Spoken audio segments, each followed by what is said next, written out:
예, 반갑습니다. 오늘 진행을 맡은 평론하고 있는 정기문이라고 합니다. 어, 멀리서 또 독서회에서 같이 오늘 선생님 작품 가지고 이야기를 하게 되고 선생님 작품 많은 이야기를 해서 저희가 오늘 재밌고 보람 있는 그런 시간이 되었으면 좋겠습니다. 선생님 잠시 인사 말씀 한번.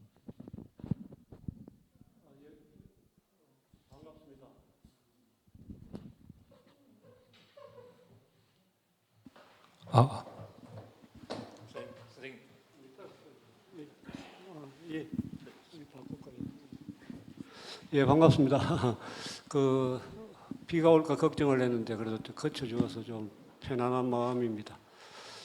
사실은 작가의 회의에서 하는 이 행사 그래 이 기회가 잘 없는 자리인데 나이 든 사람이 이 기회를 차지하게 되어서 맨 처음에 좀 전화가 왔을 때 어쩔까 하다가 그래도 하고 싶었습니다. 혹 뒤에 또 이런 자리가 또 있을 자신도 없고 해서 이런 자리를 만들었습니다. 그래서 이런 자리를 마련해 주신 작가회의에 감사를 드리고 특히 또 생각 골목 독서의 김에서 이렇게 참석을 해주셔서 두 분 김생님 그리고 한쌤님께 감사의 말씀을 드립니다.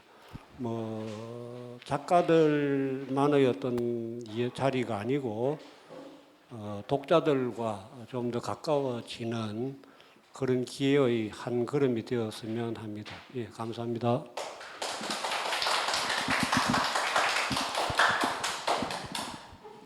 예, 오늘 같이 이야기를 나눠주실 골목독서의 한정희, 김금수 선생님 두 분께서도 간단히 인사 먼저 드리고. 예. 예, 반갑습니다. 예, 골목독서회 얼굴을 담당하고 있는 김금수입니다.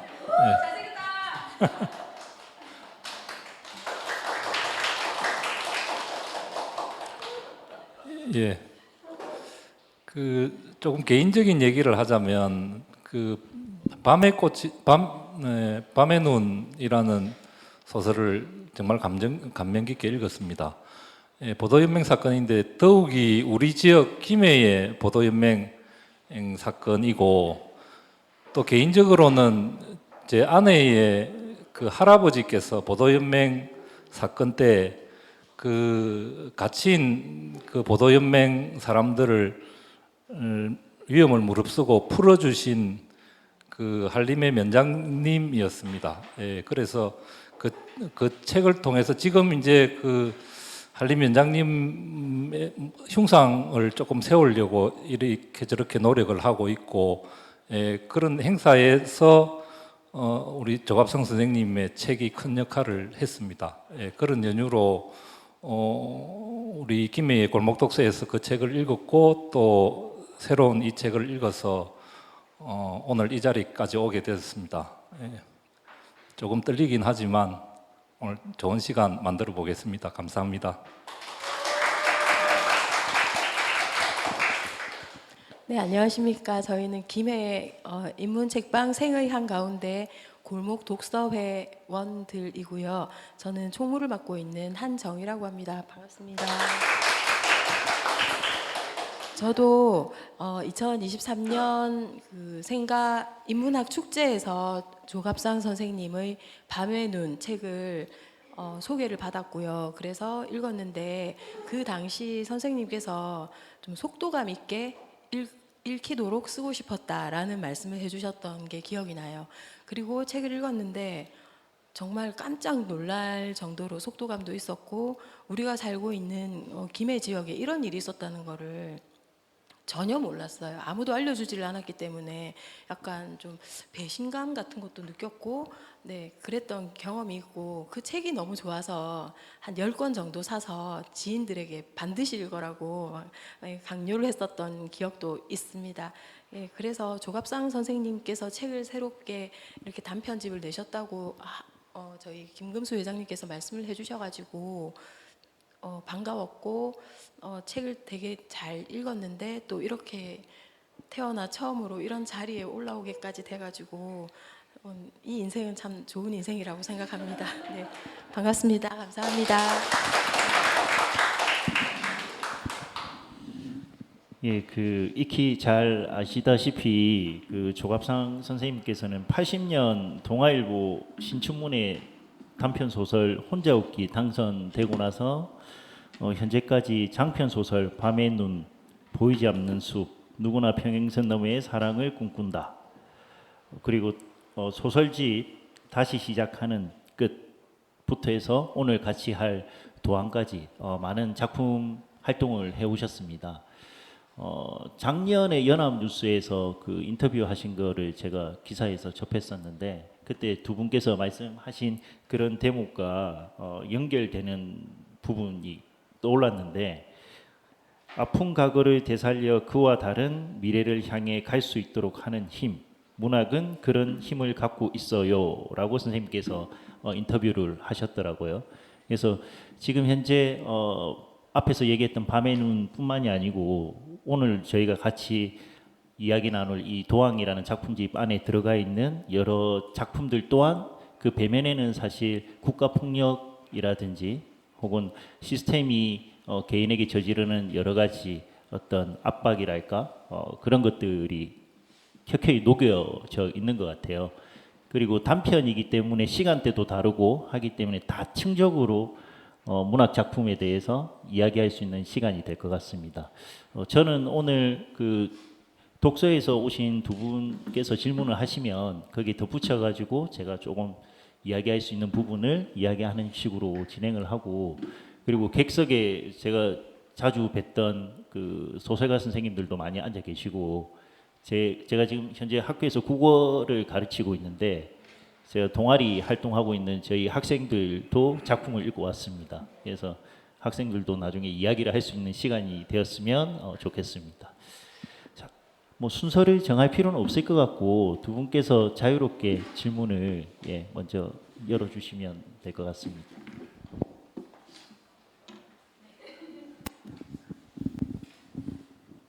예, 표제작이 우키시마호 사건입니다.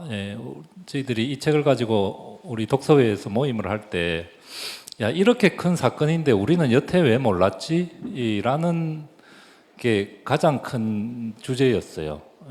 그래서 우리 나름대로 우리가 이 사건을 왜 몰랐을까? 왜 나라와 그런 언론에서 이런 사건을 시시하고 그랬을까? 뭐 그런 데에 대한 얘기를 많이 했습니다. 서두를 그 질문으로 한번 작가님께 왜 우리가 몰랐을까? 라는 질문을 해보고 싶었습니다.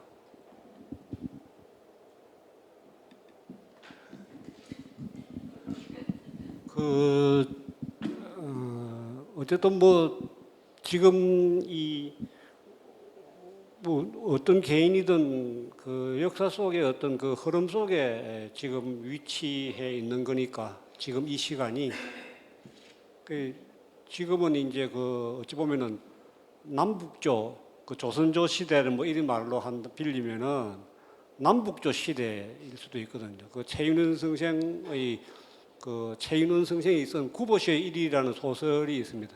그게 보면은 그런 게 있어요. 지금 이 남북 간의 어떤 그런 게 옛날 그 우리 역사를 따지면 남북조 시대다라는 말도 할 수 있는 거거든요.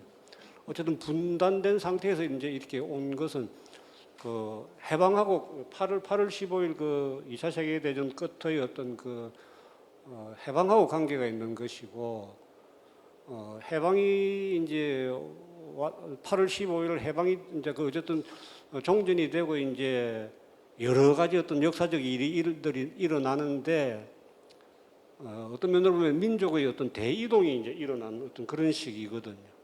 그리고 이제 일제 강점기나 뭐 조선조 말에 이렇게 흩어져 살던 사람들이 다시 고국으로 돌아오는 어떤 그런 계기가 된 게 이제 8월 15일이고 그때 제일 첫 기환 동포들을 그때는 전제동포라고도 하고 그랬는데 어쨌든 첫 기환선이거든요.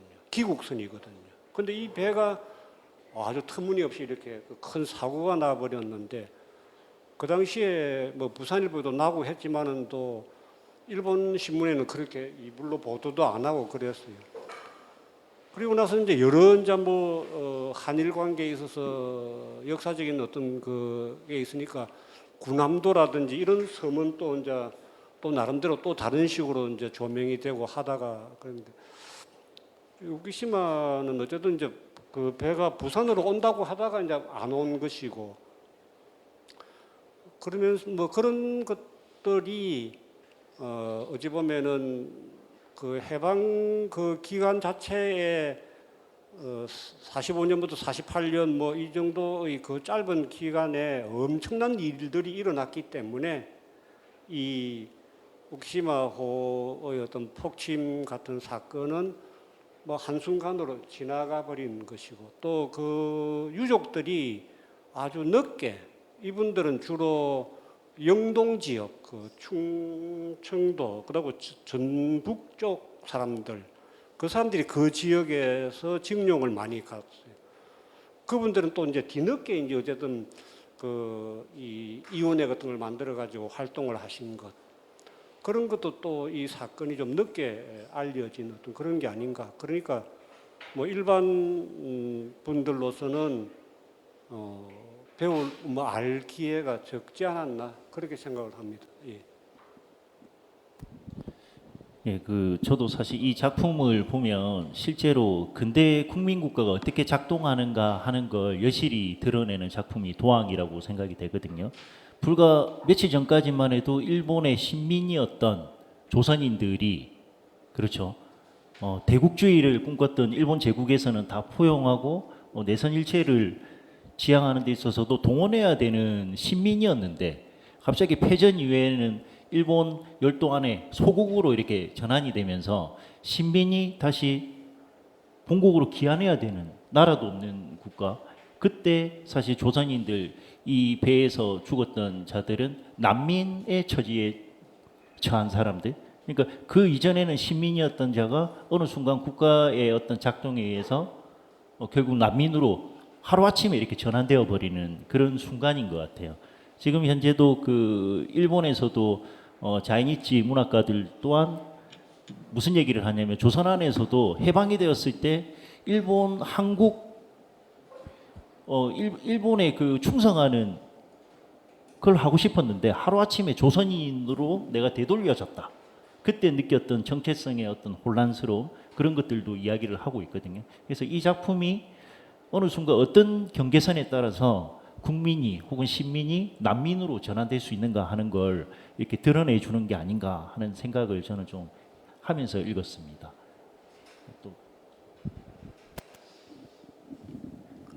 저는 그 도항 이야기를 보면서 그 저희는 이제 해방을 맞았을 때 갑작스럽겠지만 굉장히 기뻤을 것 같거든요.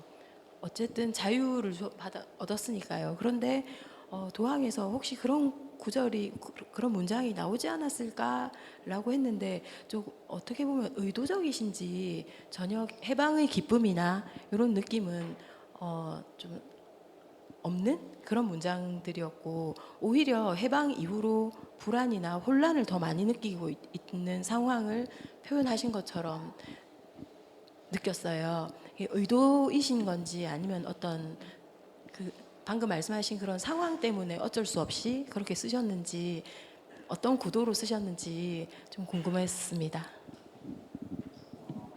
그러니까 그 항구에 살던 사람들이 해방이 되었는데 크게 뭐 기뻐하지 않았다. 아, 예, 예. 그거는 아마 그러니까 이제 그냥 그 사실 그냥 그 생각을 해보면은 일본 사람들도 생각을 못한 것이고 그 다시 뭐 항복이라는 그 자기들 그 뭐 어쨌든 종전이라는 것 자체를 그러니까 더 일본 사람들보다 더 어떤 정보라든지 이런 게 넣는 그 조선 사람들은 더 생각도 못한 아주 갑작스럽게 일어난 일이니까 그랬을 것이고 그 다음에는 그 항구 그 지역 자체가 갖고 있는 어떤 특수성, 그러니까 군 그냥 어찌 보면 군인 도시라고 생각하면 되고, 민간인 일본인도 있지만 또 그 뒤에는 군인들이 있는 도시니까 더 어떤 기쁨을 이렇게 누리지 못했을 것이다. 그리고 이제 소설 속에서는 그 주인공하고 뭐 사장이나 이런 분들이 그냥 조용하게 해서 그런 식으로 한 것이고, 뒤에는 뭐 오히려 더 이제 그 항복한 다음 날 바로 비행기에서 그 경비행기에서 그 전쟁은 언제부터다라고 막 그 실제로 그 장교들이 그런 걸 뿌리는 상태니까 조선 사람들로서는 더 어찌 보면 더 움츠려들었을 수도 있는 것 아닌가. 그런 걸 또 소설 속에다가 이제 또 뭐 지금 말씀하신 어떤 그런 거는 속으로라도 어떤 그런 걸 좀 표현을 했을 수도 있다라는 어떤 그런 말씀으로 받아들이겠습니다. 예.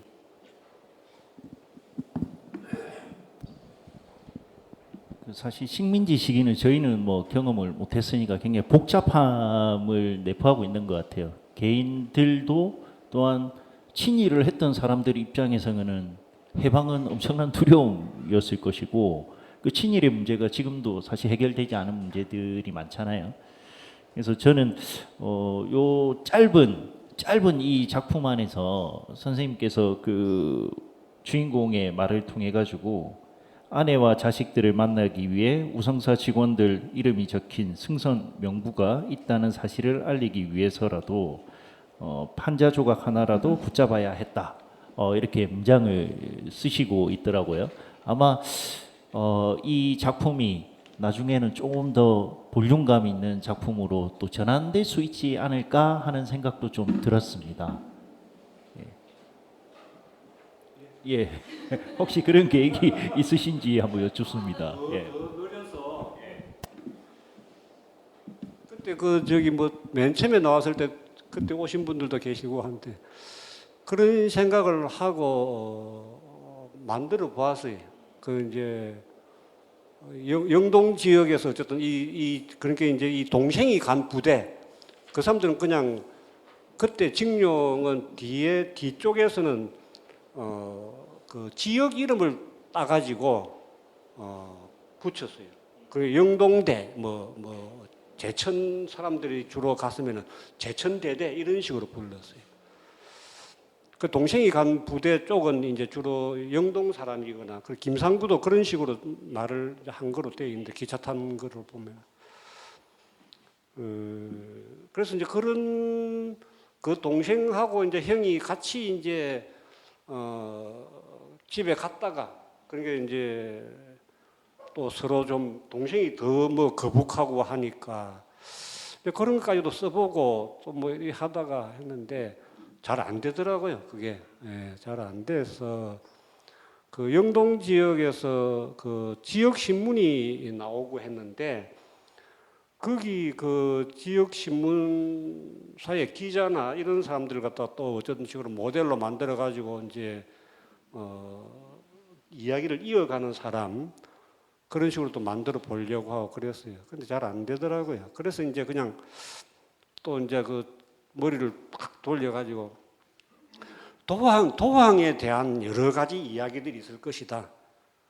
어쨌든 그 중국에서도 오고 했으니까 또 일본 사람들은 또 일본 사람들대로 또 조선이나 만주에서 나와가지고 배를 타고 간 것도 있을 것이고 그런 식으로 이제 이렇게 그 단편들을 이렇게 쭉 이어 보려고도 하고 그랬는데 뭐 어쨌든 뭐 지금까지는 아직 뭐 소식이 별로 없다고 전합니다. 어쩌면 소식을 들을 수도 있을 것 같기도 하네요. 계속 고민을 하고 계신 것 같아가지고 그 두 분께서 또 이 작품에 대해서 조금 더 말씀하시고 싶은 게 있으시면. 저희가 이 책으로 독서 활동을 했을 때 저희 선생님들의 의견이 있었는데 도항으로만 이 소설이 만들어졌는 줄 알았어요. 그러니까 단편 소설들의 모음인 줄은 모르고 이제 1편에 도항이 있으면 그 다음 이야기도 제목은 다르지만 또 다른 도항의 이야기가 아닐까 뭐 그런 상상을 좀 했었거든요. 그래서 좀 한참 재밌어지는데 끝나버렸네 이런 좀 분위기도 있었다는 그런 후일담을 좀 말씀드리겠습니다. 그러니까 곧 빨리 제발 네. 디디 이야기를 계속 쓰시라고 압박을 넣은 것 같습니다. 그렇죠. 예. 다른 분들이 쓰셔도 됩니다. 그 독일 작가 퀸트 그라스라는 사람이 있잖아요. 그렇죠. 그분이 쓴 장편 소설 후반기에 쓴 게 개걸음으로라는 게 개걸음으로 깨. 그 깨걸음 깨가 옆으로 가잖아요. 그렇죠.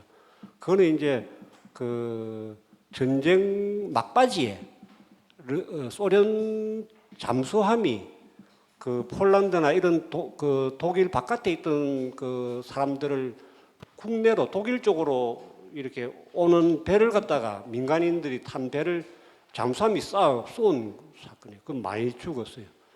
근데 독일 사람들은 그 좀 심리적으로 그 전쟁을 일으킨 사람들이니까 피해를 당한 것 자체를 갖다가 내놓고 말을 못 하는 그런 또 분위기가 있었는가 봐요. 근데 그걸 한동안 이제 이렇게 죽이고 하다가 그 뒤에 이제 그분이 다시 이제 쓴 게 그 소설이거든요.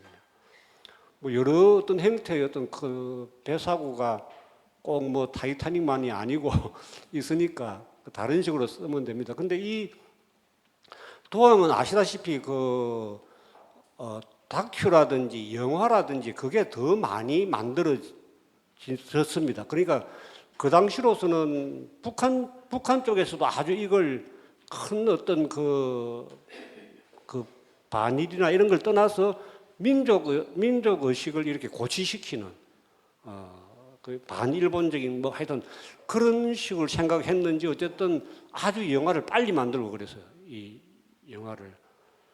그러니까 이 해석을 갖다 여러 가지로 할 수도 있고 그런 거예요.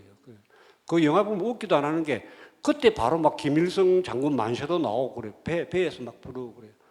근데 그런 걸 갖다가 다 이제 뭘 봤냐면은 양순조 선생님이 이제 그 일을 하시고 해가지고 제가 부탁을 하니까 그 양순조 선생님이 그걸 이런 걸 보내주시고 해가지고 내가 찾아보기도 하고 그랬어요. 그래서 이제 이 사건에 대한 가장 이제 처음 나온 그 르포식 어떤 그 보고서는 자이니치 그 역사 연구관 김찬정 선생이 쓴 우키시마호는 부산을 향하지 않았다라는 책이 있어요. 근데 그걸 갖다가 이제 선생님한테 부탁을 해가지고 뭐 해보다가 잘 안 돼가지고 목차는 이제 어쨌든 번역을 해주셔가지고 제가 이제 목차를 보고도 좀 도움도 받고 그랬는데 얼마 전에 이제 누구한테 그걸 이야기를 하니까 AI가 요새 번역을 다 해준다 해가지고 그 얼마 전에 그걸 이제 처음으로 이렇게 한번 읽고 있는 상태입니다. 그래서 그런 것도 참고하실 수도 있고 그렇습니다. 예. 예, 저희에게 시간이 무한정 있으면 한 작품 가지고도 뭐 1시간, 2시간도 이야기할 수 있지만 또 계속 또 다른 작품도 또 이야기를 좀 해야 되니까 예. 뒤에 작품들이 훨씬 좋습니다. 어떤 작품에 대해서 조금 이야기를 나누어 볼까요?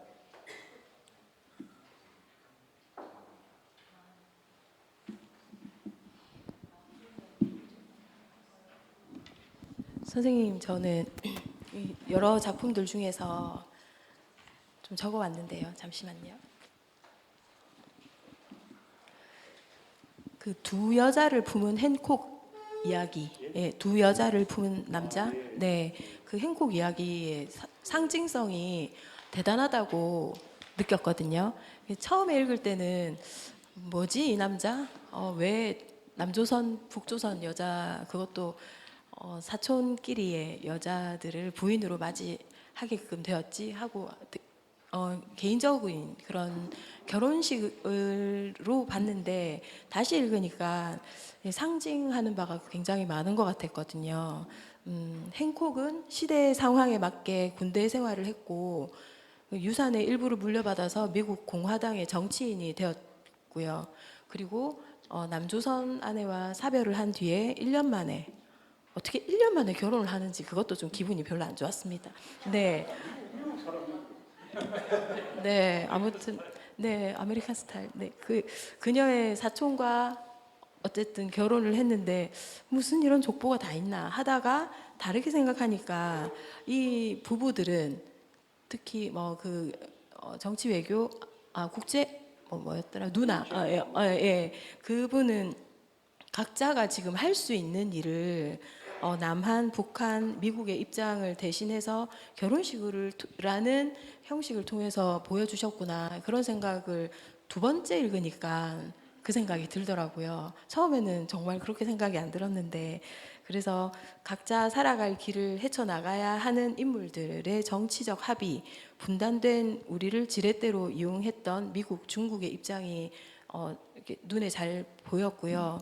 또 처음 읽을 때는 저 같은 일반인들의 이야기는 아니구나라고 생각했지만 다시 읽으니까 작가님께서 이 복잡한 상황 속에서도 원하는 것을 얻으려면 우리가 어쨌든 이해관계 속에서 신의도 지켜야 되고 노력도 해야 된다. 이런 말씀을 해주시려고 이 책을 쓰셨을까라는 궁금함이 있었거든요. 네, 그 쓰신 이야기를 좀 듣고 싶습니다. 해설선 평론가는 별로 좀 상징적으로 안 읽어주고 그랬더만 선생님은 훨씬 더 잘 봐주시는 거예요. 그 사실은 이제 뭡니까 핵 문제가 나오고 막 북한에서 막 장거리 미사일 쏘고 그랬을 때 여러 가지를 생각을 이게 미국하고의 관계, 북한이 미국하고의 관계가 있는 것이고 또 남북 관계도 있는 것이고 또 북한의 뒤는 어쨌든 든든한 중국이 있는 것이고 그런 걸 또 생각을 해보다가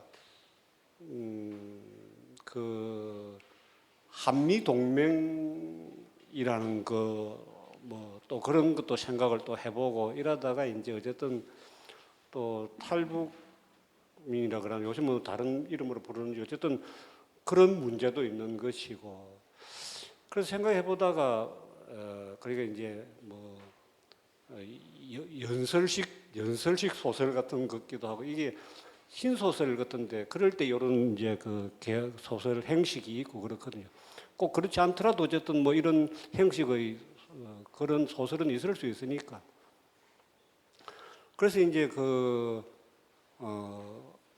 미군하고 이제 한국 우리나라 사람하고 혼혈 남성을 갖다가 등장시켜 가지고 그 사람을 어쨌든 엉터리든 어쨌든 하원 의원 정도는 만들어야 이야기가 좀 되겠다 싶어 가지고 그렇게 이래저래 만들어 보았어요. 예. 그리고 이제 미군은 지금은 2사단만 있지만도 한때는 7사단까지 같이 있었거든요. 2개 사단이 있다가 카트 때인가 어떤 때 닉슨 때인가 그때 이제 1개 사단은 철수하고 그 7사단은 없어졌어요. 그리고 이제 요 2사단의 어떤 거는 요 소설에 나오는 것처럼 밴드 오브 브라더스 하는 그 부대의 뒤끝이 이 문산 쪽에 있었다고 하더라고요. 그럼 이런 것처럼 넣어 가지고 어쨌든 했는데 이제 어쨌든 이 북한에서 이제 중국을 건너가 가지고 다시 미국까지 가는 그런 이야기를 해 가지고 그렇게 만들었습니다. 예.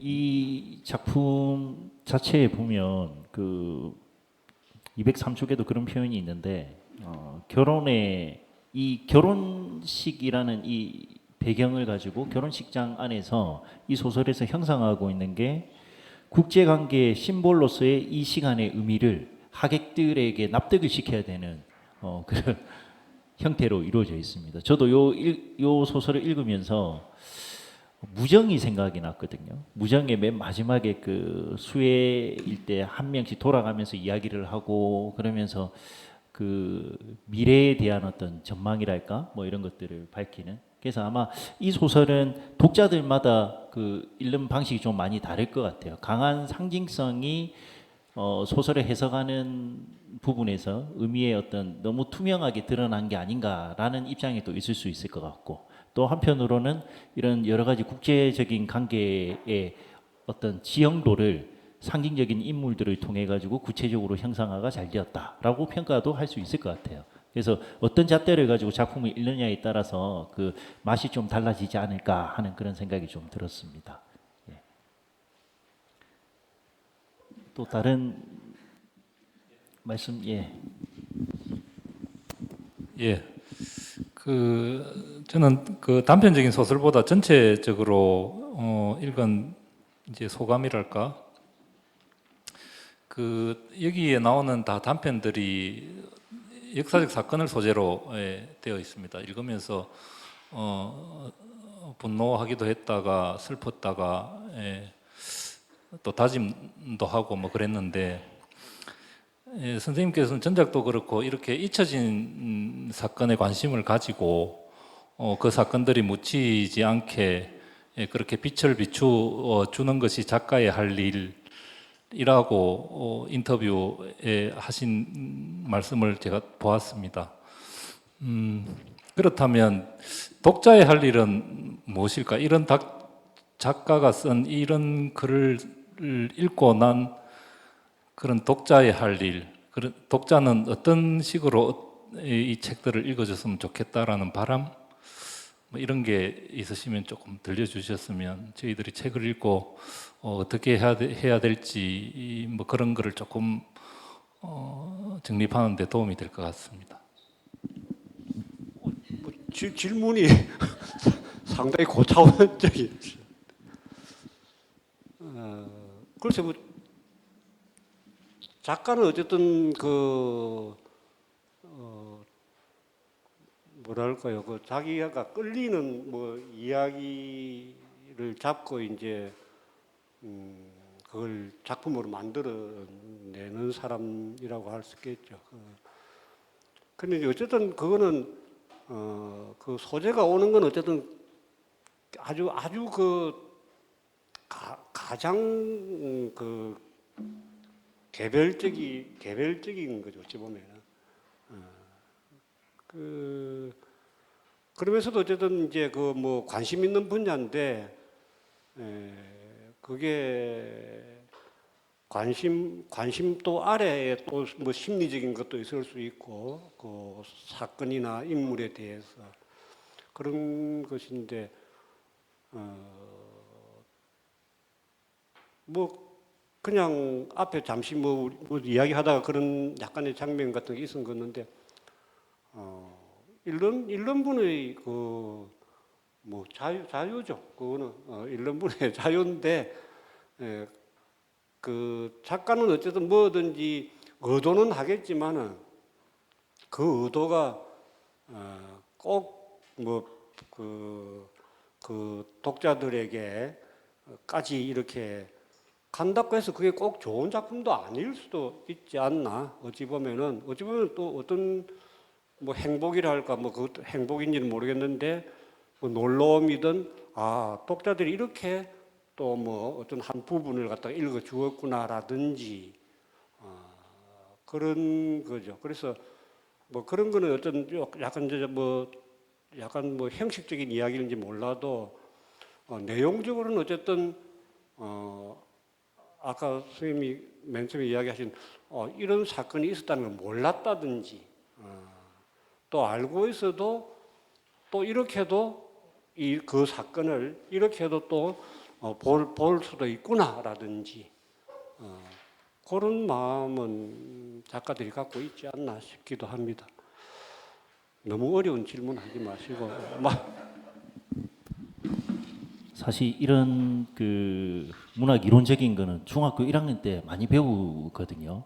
작품은 내재적으로만 봐야 한다라는 입장들, 형식적인 측면에서 요 지금 현재 도항이라는 이 소설집이 물질적으로 이 평면 안에 이루어진 거는 사실 말이잖아요, 말. 이 8월, 이 8월이 어떤 효과를 불러일으키는가, 우리 머릿속에 있는 그 랑그라는 사전으로 이걸 독해를 하지만, 근데 일상 언어에서 우리가 사용하는 이 언어와 이 작가의 의도에 의해서 이 단어들이 어떻게 배치되어 있느냐에 따라서 다양한 효과를 불러일으키는 게 그게 하나의 작품인 것 같습니다. 그리고 그 작품들이 어떤 문학이라고 하는 그 무엇을 아주 다양하게 정의하는 게 아닌가 하는 걸로 조금 갈무리할 수 있지 않을까라는 생각이 조금 들고요. 그리고 저는 제 개인적으로 이 두 여자를 품은 남자 이야기는 상징성 그리고 그 작가의 의도 이런 것들이 좀 많이 드러나는 반면 사실 그해 봄을 돌이키는 방법에 대해 이 작품이 굉장히 매력적이거든요.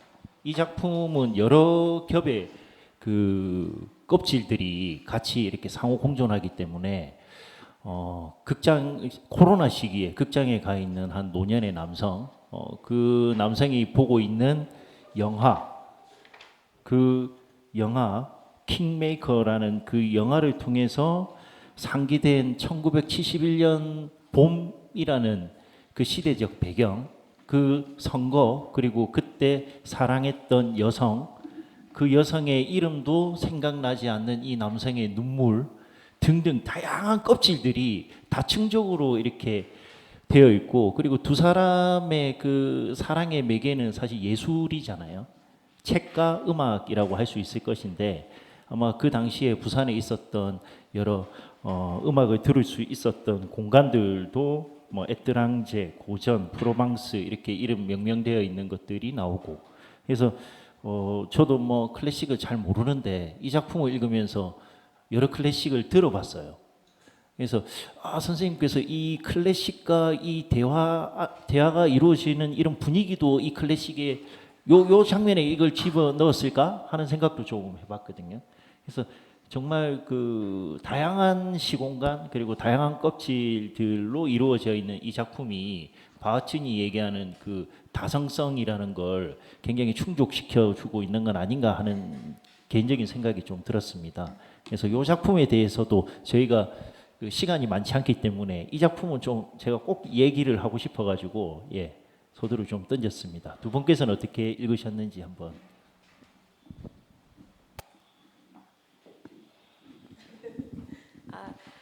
저도 방금 선생님 말씀처럼 이건 분명히 우리 작가님의 개인적인 어떤 성향이나 아니면 추억이나 뭐 첫사랑 이야기나 뭐 이런 게 좀 감이 그런 거 되어 물어보시면 나오지 않아요. 그 감이 되어 돌려서 물어봐야지 뭐가 나옵니다. 네, 직접적으로 물어보면 나오지 않습니다. 있었으면 좋겠다는 바람.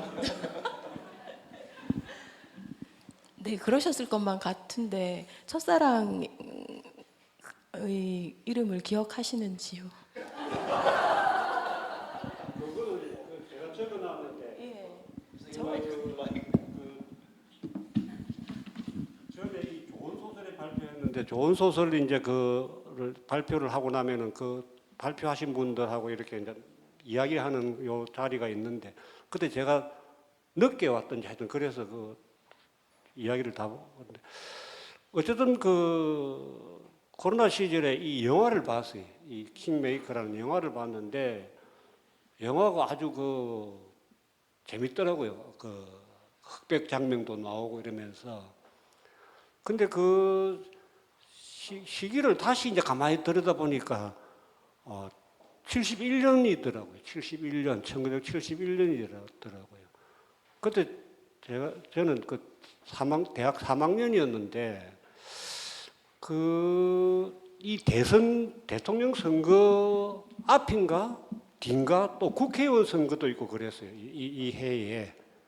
그리고 이때 선거가 그러니까 그 뒤에 바로 72년에 유신 그 헌법 막 이렇게 자기가 당선되고 그 일종의 이제 친위 쿠데타식으로 그렇게 된 거거든 이게. 그 71년 자체가 귀한 시간이다라는 생각이 들고 그렇더라고요. 그리고 또 거기에 그 영화에 보면은 그 김대중으로 나오는 그 김운범이라는 사람이 목포에서 유세할 때 뭐 이런 것, 그리고 또 그 사람들이 쓰는 사투리가 아주 찐하더라고요. 그런 것 자체가 아주 좀 마음에 와 닿았어요. 그러면서 이제 그때 그럼 나는 뭐 했지 뭐 이런 이제 생각이 드는 거죠. 근데 그 3학년 때 제가 생각나는 거는 그때 또 뭐가 있냐면 교련 반대 데모들을 많이 했어요. 근데 제가 다니는 학교는 뭐 그런 것까지는 못한 학교가 돼가지고 점심 먹고 이제 오후 수업 들어가려고 하는데 강의 들어가려고 이제 모여서 어디 앉아서 이제 뭐 담배 피우고 이야기를 하다가 남학생들이 주로 많이 있어. 뭐 딴 데는 데모도 하는데 우리는 뭐 데모까지는 못 하더라도 뭐 그래서 어려서다가 그냥 그 수업 보이것도 하자 이래 된 거예요. 그러니까 나도 그러자고. 근데 거기서 그런 이야기가 되었으니까 수업을 안 들어간 거예요, 그냥. 근데 그때는 이제 교련 수업을 3학년까지 듣고 했는데 수업을 안 들으면은 이 신체 검사가 연기가 안 되는 건데 그런 것도 모르고 어쨌든 그런 거예요. 그래서 이제 그 그 교련 담당하시는 그 중령인가 그분이 우리를 불러가지고 뭐 그다음에는 또 이제 말로 해주더라고요. 근데 그 가나도 있고 안 가나도 있고 그래요. 난 안 간 것 같아요 거기에. 그 자리도 아예 안 가고 꼬인다고 뭐 이렇게 했는가 안 간다고. 근데 나중에 알고 보니까 그 신체 검사 통지서가 왔더라고요. 그래 이제 뭐 이래저래 알아보이 연기를 할 수 있는 거 알아보이 연기가 안 되는 절대 안 되는 뭐라고 하더라고요.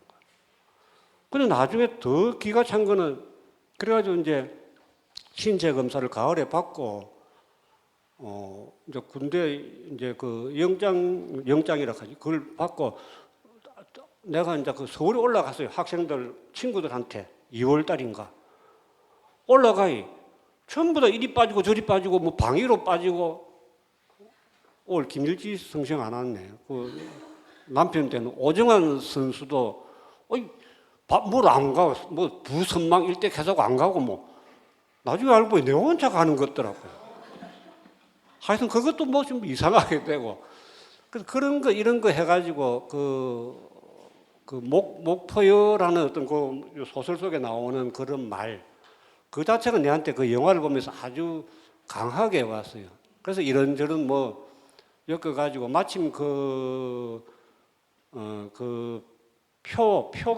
표는 어쨌든 그 정경화하고 그 표는 내가 갖고 있었어요. 그 관람이라 그러나. 그래서 동아일보를 찾아보고 뭐 이래 했는데 그 잘 안 나오는 것 같기도 하고 그래요. 그런 식으로 해가지고 엮어가지고 만들고 그 다음에는 이제 부산대학교 밑에 애뜨랑제라고 그 음악실도 있고 요 바로 옆에 요 가면은 그 무슨 시장이죠? 부평동 시장 그 입구 아래쪽에 보면은 오아시스라고 아주 오래된 음악 다방도 있고 그랬어요. 그때는 그냥 뭐 이래저래 들르긴 하고 애뜨랑제는 그 긴가 모르겠는데 어쨌든 그래가지고 이래저래 엮어서 만든 거예요. 그래갖고 이제 그 영화를 본 다음에 작가 회의 아니다 좋은 소설인가 거기서 이제 청탁이 왔어요. 청탁이. 그래서 뭐 그 소재가 늘 준비되어 있는 것도 아니고 해가지고 바로 이제 막 차려진 음식이다 싶어가지고 그렇게 뭐.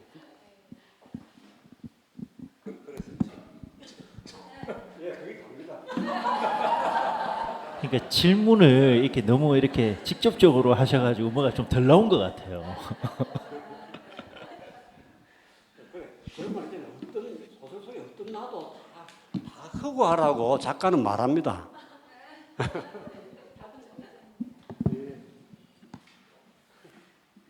사실 이 그 좋은 소설에서 수다를 할 때 제가 이 자리에서 있었었거든요.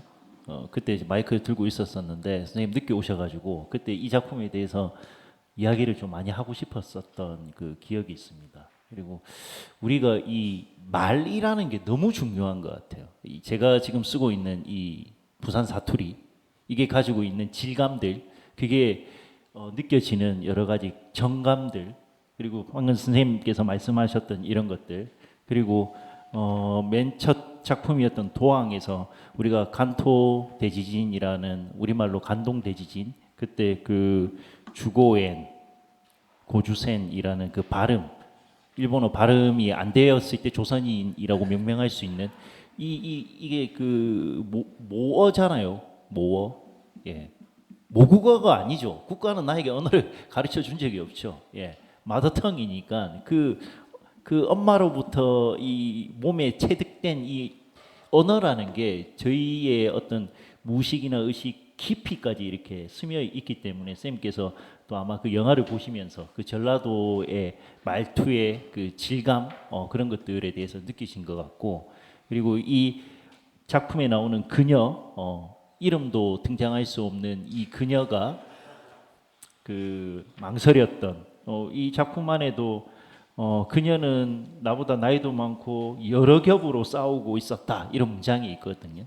여러 겹으로 싸웠지만 결별할 수밖에 없었던 지역 간의 어떤 반목이랄까 국가와 국가 간의가 아니고 우리 안에도 근데 그 전에는 이 작품 안에서도 지역색이나 이런 거에 대한 어떤 것들이 덜했다고 나오거든요. 이 서술자의 아버지 세대 같은 경우에 결국에는 이 정치 선동에 의해서 우리의 어떤 의식 무의식이 얼마나 많이 지배되는가 하는 것도 좀 알 수 있는 그런 작품이지 않을까라는 생각이 좀 들었습니다. 예. 이 작품이나 아니면 다른 작품에 대해서도 말씀 나눌 게 많겠지만 저희를 위해서 그 낭독하실 분이 또 두 분 계십니다. 낭독을 좀 듣고 계속 진행하도록 하겠습니다. 설명주 님께서 1972년 교육 낭독하시겠습니다. 나와 주시죠.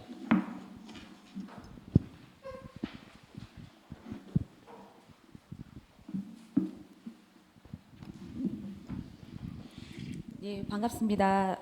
저도 그 김해에 있는 인문책방 생애 한가운데 골목 독서회 회원입니다. 네, 감사합니다. 저는 그 1972년의 교육 전반적인 내용을 같이 엮어서 좀 같이 좀 들려드리고 싶습니다. 페이지 70페이지 정훈 교육 유신 선거 말이지 선거가 아니고 투표다. 그냥 찬반 투표. 허상병이 박상병의 말을 고쳐주었다. 사람을 뽑아라 선거라 하는가배. 뒤에 바짝붙어 걷고 있는 홍일병이 거들었다. 그들은 창원 39사단 병력 중 일부로 같은 연대 출신이었다. 페이지 86페이지. 여러분 자신이 그러니까 내가 유권자니까 내 마음대로 투표할 수 있다고 생각한다면 그건 위험한 생각이다. 나라가 위기에 직면해서 새 헌법을 만드는 국민 투표니까 나라의 부름을 받고 와서 국가에 충성하는 군인이 찬반 어디에 도장을 찍을 것인가는 명확하지 않겠냐. 무슨 말인지 알겠지? 107페이지. 허상병은 잠시 침묵하다 말했다. 어쩌면 지금 우리가 그날 투표한 새 헌법의 진짜 모습을 보고 있는지도 모르지. 못 볼 걸 보고 있어서 그런지 그런 생각이 든다. 이상입니다.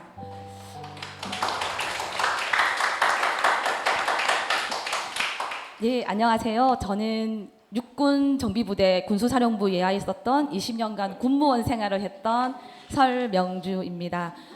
제가 또 이 자리에서 이렇게 이야기를 할 수 있게 된 것도 작년 12월 25일부로 퇴사를 했기 때문에 당당히 이곳에서 이렇게 말씀을 드릴 수 있었을 것 같습니다. 작년 12월에 저희가 골목독서에서 이 도항을 하면서 제가 이 글을 읽을 때 다행히도 좀 마음이 가벼웠습니다. 그전에는 업을 하다 보니까 제가 정훈 교육으로도 3년간 업을 했었고요.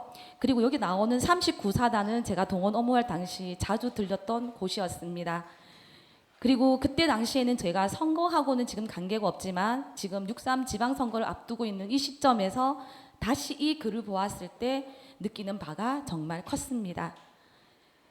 저희에게 주어져 있는 지금 이 비밀투표 그리고 이 선거권 어떻게 해서 쟁취했는지 우리 선배님들이 어떻게 쟁취했는지 저는 자세히는 알지 못하고 그때의 피를 알 수 없습니다. 그때는 대학 시절 때 데모하면 절대로 안 된다는 부모님 말씀에 주저했었고 침묵했지만 지금 자유인이 되어서 이렇게 나와서 이런 이야기도 나눌 수 있어서 정말 행복합니다. 그래서 제가 이 문구를 좀 뽑아봤습니다. 감사합니다.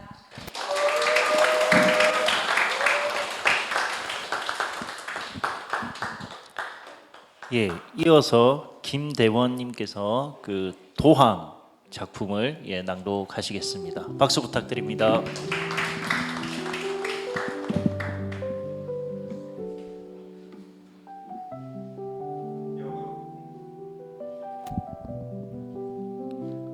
역으로 돌아가는 김상구의 발걸음은 무거웠다. 볕도 뜨거운 데다 기운이 다 빠진 듯 피곤했다. 면회가 무산된 데다 나카지마로 인한 긴장 때문이었다. 그리고 초소에서부터 머릿속에 꾹꾹 처박아 놓은 15원 50전이 절로 입을 열었다. 주고엔 고주고센. 목구멍에 소리가 갇혀 입으로 새 나가지도 않았다.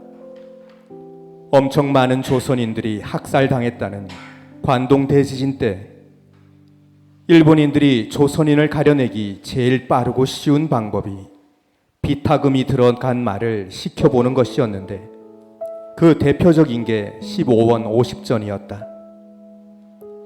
김성구는 그 얘기를 도항하던 첫 해에 딱 한 번 들었다. 우리는 어머니 하는데 그 사람들은 어머니 하거든. 그런 것처럼 우리가 아무리 오래 살아도 여기 사람처럼 안 되는 말이 있어. 합숙소에 같이 지내던 노동자들끼리 술을 마시다 일본어 발음 이야기가 나왔다. 관동 지진 때 형제를 잃은 영감님이 취해서 털어놓은 것인데 그 뒤로는 들은 적이 없으니 조선 사람들에게는 금기어인 셈이었다. 여기 멀리 보였다. 동생을 만나지도 못했는데 기차 시간은 한참 남아 있었다. 읽어드리고자 하는 책의 내용은 여기까지이고요. 제가 이 본문이 좀 와닿았던 것은 저희 할머님하고 이제 아버님의 형제분들이 해방 때 일본에서 들어오셨는데 배 타고 오셨었어요. 이제 그분들은 다행히 이제 다들 살아서 들어오시긴 했는데 이 이야기를 듣기 전에는 그런 일이 있었는지도 몰랐었기 때문에 그분들의 그 들어옴이 너무나 자연스럽고 그냥 아무렇지도 않은 것이다 라고 생각했었는데 그분들이 이렇게 들어올 수 있었던 사건의 이면에 또 얼마나 많은 아픔이 있었나라는 걸 깨달을 수가 있었고요. 그리고 제가 이 책을 저희 독서에서 같이 다 읽으면서 책 전체를 좀 관통하는 대목은 아닐까라고 생각했던 것이 국가적인 폭력이나 어떤 거대한 폭력에 의해서 한 시민이나 우리들이 희생을 당할 때 이유가 없다라는 걸 좀 많이 생각하게 됐습니다. 어처구니 없고 어이없고 그런데 그냥 희생당해야 되는, 그래서 그것을 따져 물을 때도 도대체 어떻게 따져 물어야 될지 답을 찾지 못하는 그런 모습들을 이제 책 전체에서도 느꼈었고, 그것을 보여주는 게 관동 대지진 때 단지 발음이 되지 않는 것으로 죽을 수밖에 없었던 그런 우리 선조들의 모습들이 같이 좀 연관이 되어서 오늘 이 본문을 여러분께 읽어드리고 함께 나누어 보았습니다. 고맙습니다.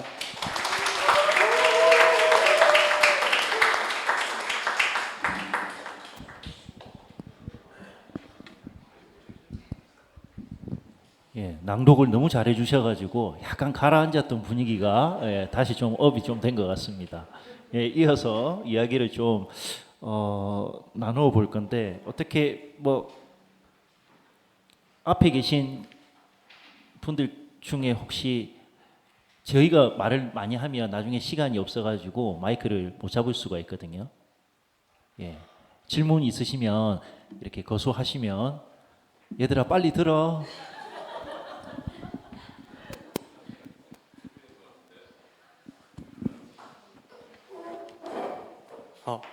안녕하세요. 저희는 동인고등학교 사회적 독서 동아리에서 온 학생들입니다.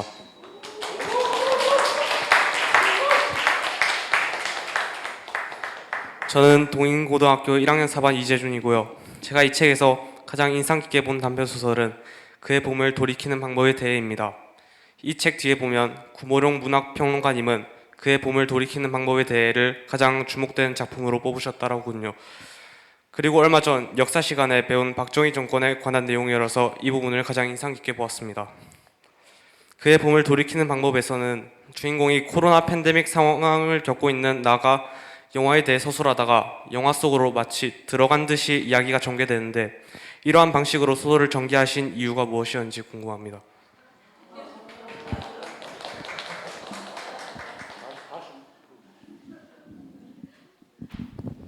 방금 질문한 게 영화를 통해 가지고 그 영화 속으로 다시 들어갔다가 다시 71년도로 나왔다가 이렇게 변주하는 형태의 서술 작법을 구상하신 이유에 대해서 물은 거 맞나요?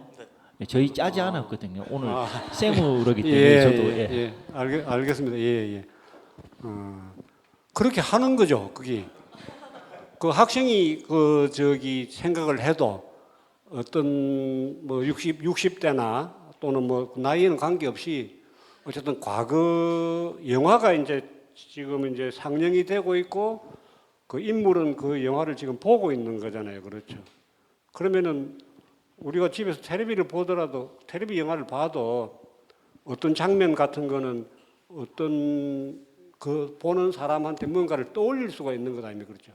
그럴 때는 이제 이렇게 교차가 되는 것이고 또 이 인물은 어쨌든 그리고 이제 그 당시가 약간 좀 고립된 시간이잖아요. 그 소설에도 영화관에 가니까 뭐 한 4명, 5명밖에 안 앉아 있다는 그런 것처럼 그래도 이 남자가 영화를 보러 갈 때도 약간 망설이는 것 중에 하나가 이제 코로나도 겁도 나는 것도 있고 물론 이제 과거를 돌이키는 데 대한 어떤 그런 뭐 약간의 그런 것도 있겠지만은 또 그런 식으로 그러니까 이제 그거는 뭐 꼭 기법이 아니라 어쨌든 이제 무엇이든지 어떤 목적이 있고 의도가 있으면은 거기에 도달하기 위한 장치라든지 뭐를 방법을 생각하잖아요. 그렇죠. 예. 그런 거는 이제 우리가 글을 쓰는 분들한테는 그냥 자연스러운 것이고 또 영화를 보더라도 왜 또 뭐 그런 해상 같은 거는 있는 거죠. 예. 시간을 이렇게 조절하는 거. 예.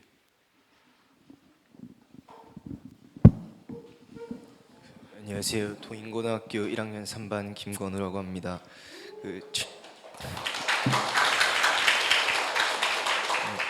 저는 이 소설 속에서도 도왕이라는 작품을 읽을 때 그 마지막에 나오는 비극적인 사건이 너무나 좀 갑작스럽게 전개돼서 당혹감을 느꼈었는데요. 그래서 처음에 이 작품을 읽고 나서는 이게 뭔가 싶기도 하고 좀 당황스러웠습니다.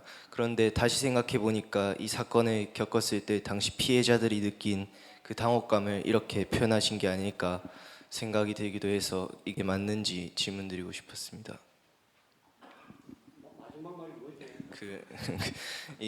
그 마지막에 사건이 급작스럽게 전개된 이유가 그 당시 피해자들의 그 상황을 전달하기 위해 일부러. 예. 갑작스럽게 일어난 일이죠.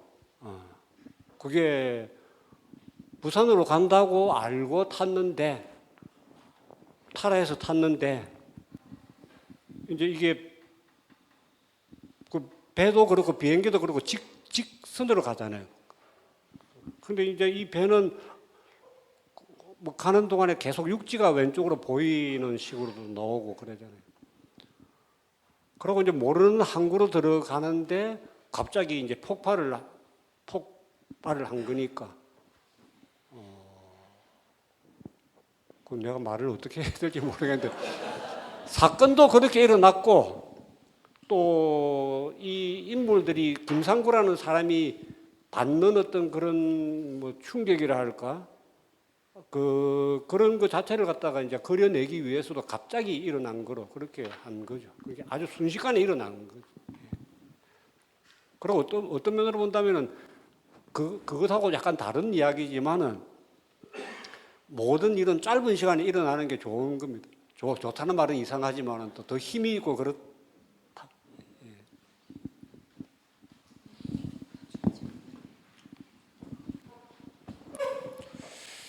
네, 안녕하십니까. 1학년 4반 이경훈입니다. 저는 그의 봄을 돌이키는 방법에 대해라는 거기서 되게 인상 깊게 읽었는데요. 박정희 정권을 비롯해서 직접 살아가신 이 조갑상 평론가님은 그 시대를 어떻게 제일 깊게 생각하고 계시는지 궁금합니다. 그거 참 이상하네. 어째 두 학생이 다 이 작품에 대해서 그거 안 어울리는데. 그냥 사는 거죠. 그러니까 그 어떤 엄중하고 가혹하고 그 당시는 그런 걸 느끼는 정도는 사람마다 다르겠지만은 그래도 사람은 사는 거잖아요. 어떤 사회든지 돌아가는 거거든요. 그리고 이제 유신 그 72년 이후부터 그 79년까지가 이제 막 그 좀 뭐랄까요 박정희 욕도 못 하고 대통령도 와 이리 뽐녹하는 이런 소리도 하면 잡혀가는 그런 거였지만은 요 소설이 나오는 71년 정도 무렵은 그런 대로 자유로웠던 시대예요. 아주 또 어찌 보면은 그 71년 그 자체는 상당히 어떤 변화를 이렇게 바라는, 왜냐하면 선거가 있으니까. 선거라는 거는 어떤 개인이든 다 한 표니까 그게 영향을 미치든 아니든 내 주장도 할 수 있고 내가 말하고 싶은 것도 할 수 있는 시기니까 이때는 어찌 보면은 앞은 몰라도 일단은 그런 데는 좋은 그 시기적으로 정치 사회적으로는 그런 대로 괜찮았던 어떤 그런 거예요. 요 소설 속 그 자체는. 예.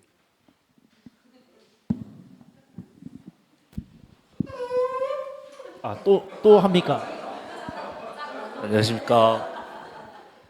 저도 이제 그의 봄을 돌이키는 방법에 대해 작품을 굉장히 인상 깊게 읽었는데요. 앞에 두 친구가 너무 좋은 질문을 해가지고 저는 그냥 간단하게 소감을 말씀드리고 싶었습니다.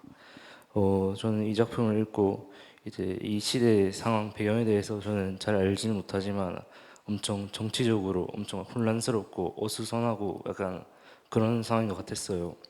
근데 이제 그런 상황에서도 이제 약간 청춘들의 약간 사랑이라고 해야 되나 그런 모습들이 굉장히 약간 인상 깊고 참신했었고, 이제 또 당시 청춘을 하면 약간 투쟁 약간 그런 이미지도 떠올랐고 해가지고 그 의미에 대해서 생각해 보게 되었고, 네, 엄청 인상 깊게 재미있게 읽었습니다. 감사합니다.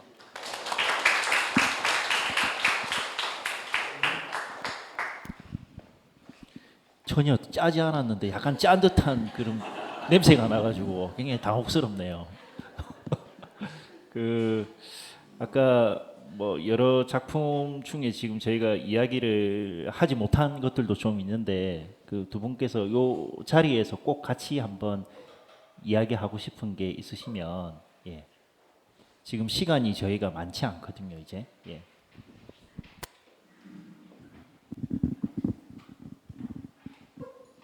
예, 형제복지원 이야기는 여기 우리 부산에 또 있었고 우리 독서회 회원 중에서도 그 근처에 집이 있는 분이 계셔서 맨날 다니면서도 저 정도였던가 하는 그런 생각을 했다고 합니다. 예. 이제 그런 사건이 있었다는 것은 우리가 대부분은 다 알고는 있죠. 근데 이제 그런 것들이 세부적으로 어떻게 일어났는지에 대해서는 이제 모르고 선생님의 책으로나마 이렇게 읽었습니다. 그 책을 쓰고 나서 아직 이 해결이 안 되는 이런 사건들이 어떻게 해결되었으면 좋겠다라는 그런 바람 같은 게 있을까요, 작가로서? 그런 것들이 좀 궁금합니다.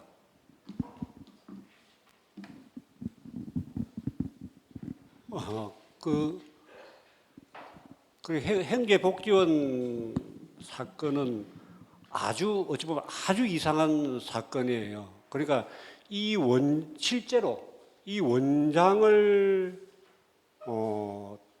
다치게 하지 않으려고 부산시 관계자들이 시장 그게 부산시만 아니라 모든 기관원들이 동원돼 가지고 그 회의도 하고 그래요. 근데 그거는 글쎄 전도아이한테 표창장을 받아서 그런 건지 또 다른 식의 로비가 있은 건지 이거는 이제 그렇게 국가 폭력도 있는 데다가 또 뭐라고 말하나 어쨌든 뭐 정확하게 말하면 종교가 이렇게 또 그 덮어져 있는 어떤 그런 사건이거든요. 그런 행태거든요. 그리고 폭력은 아니더라도 폭력이라고 우리가 뭐랄까 뭐 말은 하지 않더라도 다른 식의 어떤 뭐 폭력 같은 것도 있을 수 있잖아요. 우리가 생각하는 폭력 말고도 그런 거는 어떻게 보면은 지금도 어떤 모습으로든지 있을 것이고 아주 위험한 어떤 그런 노출된 사회라고 저는 생각을 해요. 우리나라라 해야 되나? 우리 지금 이 때가 종교지. 종교는 종교인데 물론 종교가 어찌 보면은 믿음이지만 또 그거는 다르게 말하면은 또 편협, 독선 이런 것도 하고 바로 그 이웃에 있는 동네의거든요. 그런 좀 뭐 위험성 같은 게 있다라는 생각을 합니다. 그러니까 어쨌든 그거는 뭐 제도가 아니더라도 어쨌든 뭐 건강한 시민 사회가 뭐 언론이든 뭐든 이런 식으로 해서 잘 적당한 선에서 이걸 끝내게 밀어내어야 된다. 그건 아주 눈에 보이지 않게든 보이든 간에 아주 애를 써야 할 그런 게 아닌가라는 뭐 그런 생각을 합니다. 저희가 주로 사용하고 있는 이 폭력이라는 단어가 실제로는 일본 메이지 시기에 일본인들이 번역으로서 만든 단어거든요. 독일어로 게발트라는 단어고 영미권에서는 바이오런스를 이 폭력이라는 폭과 력이라는 이 단어를 조합해가지고 일본에서 만들고 나서 저희도 일본에서는 보력크라고 하고 이 용어를 그 중국에서도 그대로 쓰거든요. 중국에서 뭐 빠우리 이렇게 발음을 하던데 저희 그대로 쓰고 있는 거죠. 근데 이게 독일어 게발트라는 그 안에는 관리하다라는 단어가 포함이 되어 있대요. 어원학적으로 보면. 그러면 결국에는 국가 대통령 그 공무원들이 다 승인한 형태의 관리 대상자인데 그들이 또 한 명 한 명 돈이 되니까 길 지나가던 아이들도 잡아가고 어른들도. 근데 그런 일들이 제가 그 유럽에서도 미셸 푸코라는 학자가 그 강인을 감금했던 파리 안에서 한 인구의 한 10분의 1 정도를 수용소에 놓고 나서 그 이후에 이걸 어떻게 명명할 것인가? 비이성적인 자들, 미친 자들이다. 이렇게 명명하거나 혹은 일하지 않는 자들. 여기하고도 겹치는 부분들이 있거든요. 그 공간 안에 그 경계선 안에 사람들을 가두고 선생님 방금 말씀하신 것처럼 종교라는 문제. 그리고 그 형제복지원의 박인근이라는 이 사람이 군인 출신이고 그 종교라는 허울을 이렇게 내세워 가지고 그렇게 했고 선생님 소설 안에서도 나오는 히로시마라는 이 체벌이 결국에는 원자 핵폭탄 저도 찾아보니까 나오더라고요. 그 피해자들이 동영상을 유튜브에 계속 올리고 있던데 2층 침대에 거의 90도 각도 정도로 다리를 이렇게 올리고 원상 폭격하는. 그러면 다리를 이렇게 잡아가지고 이렇게 내친대요. 그것 때문에 또 다쳐가지고 무릎을 다쳐가 치료를 못 받아서 나중에 붕대를 벗겨보니까 무릎 안에 도항에 있던 그 징용된 노동자들처럼 구더기가 끓고 있었다. 이런 것도 봤거든요. 제가 조금 영상을 찾아보니까. 그래서 이게 사실은 근대국민 국가가 작동하는 원리일 수도 있지 않을까라는 저는 좀 그런 생각이 좀 들었습니다. 읽으면서. 그거는 여기에서는 이런 수용소의 문제이고 또 국가가 운영되기 위해서 가장 중요한 군대 이야기 앞에서 낭송해 주신 그 1972년 교육이라는 이 작품도 베트남 파병에 관련해서 베트남 파병을 보내려고 했던 것 자체도 그 정권을 유지하기 위한 어떤 하나의 수단이라고 하더라고요. 기사를 좀 찾아보니까. 예, 그래서 이런 모든 것들이 사실은 선생님 이 작품집에 관통하고 있는 것들이 이 시스템이 작동하고 있는 와중에 구체적인 어떤 존재 인물들 개인들이 어떻게 삶을 살아가는가 하는 그 세부를 들여다보고 있다라는 생각이 들었습니다. 예. 그래서 저희가 이제 시간이 거의 좀 다 되어 가서 두 분 혹시 마지막으로 조금 하고 싶은 말씀이 있으시면 질문하시면 시간이 또 많이 가니까요. 예. 소회를 조금 말씀해 주시면 좋겠습니다. 예. 질문하실 겁니까? 예, 하세요. 예.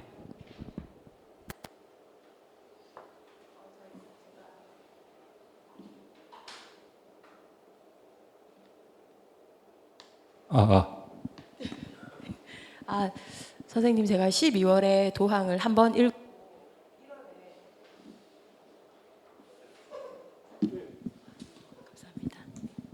1월에 그 홍범도 장군의 그 항일 무장 투쟁을 했던 중국과 러시아 연해주 지방을 다녀왔습니다. 예, 거기서 그 카자흐스탄 소식, 뭐 봉오동 전투 이야기, 홍범도 장군에 대해서 많이 알게 되었는데 거기서 그 두만강을 보았습니다. 두만강이 생각보다 크지 않아가지고 좀 많이 깜짝 놀랐거든요. 예, 그리고 두만강에 얽힌 이야기를 그 범도의 작가님 방현석 작가님께서 직접 해주셨는데 그 연길 감옥이라는 곳에 갇힌 남편이 생일이 되어서 부인께서 찾아가셨는데 생일 밥을 해주고 싶어서 고문에 의해서 돌아가셨다는 거예요. 남편께서 감옥에서. 그래서 그 사연을 알게 된 분께서 노래를 만든 게 눈물 젖은 두만강이라고 하더라고요.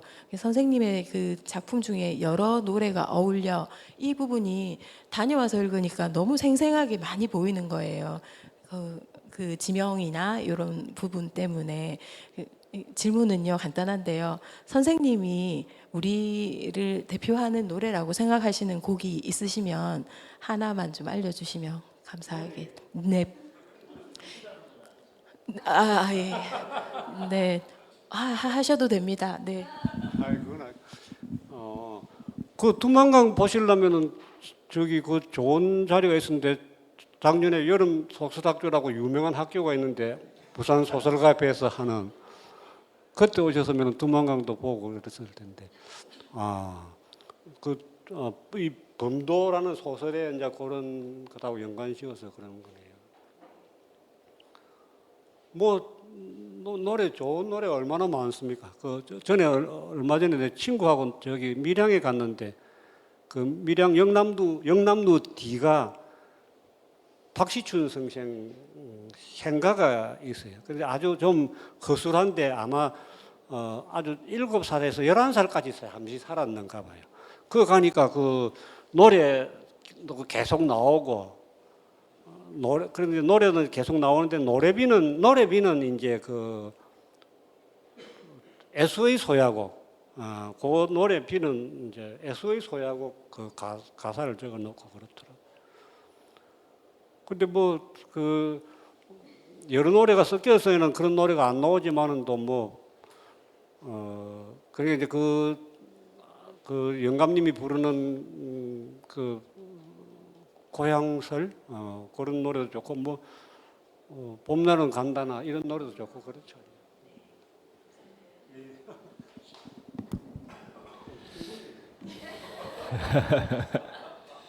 예, 언제 한번 선생님 노래 하실 기회가 있겠죠. 예, 아쉬움을 남기고 저희가 약속한 시간이 이제 다 됐습니다. 그래서 원래 보통 아쉬울 때 끝내야 그 디프리 오실 거 아닙니까? 예, 디프리 오시면 개별적으로 또 선생님께 여쭙고 싶은 얘기들을 나누었으면 좋겠습니다. 그 마지막으로 선생님께서 지금 현재 뭐 하고 계시는 작업이나 앞으로 구상하고 계시는 거 큰 포부들을 조금 많이 밝혀 주셨으면 좋겠습니다. 예. 글쎄 그 힘은 뭐 남이 불러 넣어 주는 것도 있지만 또 자기가 어쨌든 뭐 자기 힘을 불러 넣는 게 제일 뭐 좋겠죠. 또 이런 기회가 저한테 내 자신을 이렇게 좀 복돋아 주는 뭐 그런 시간이었으면 좋겠습니다. 그 늘 뭐 작가는 써야 된다 하는데 그게 마음대로 안 되는 그런 것도 또 있는 것이고 뭐 최선을 다해 보겠습니다. 예.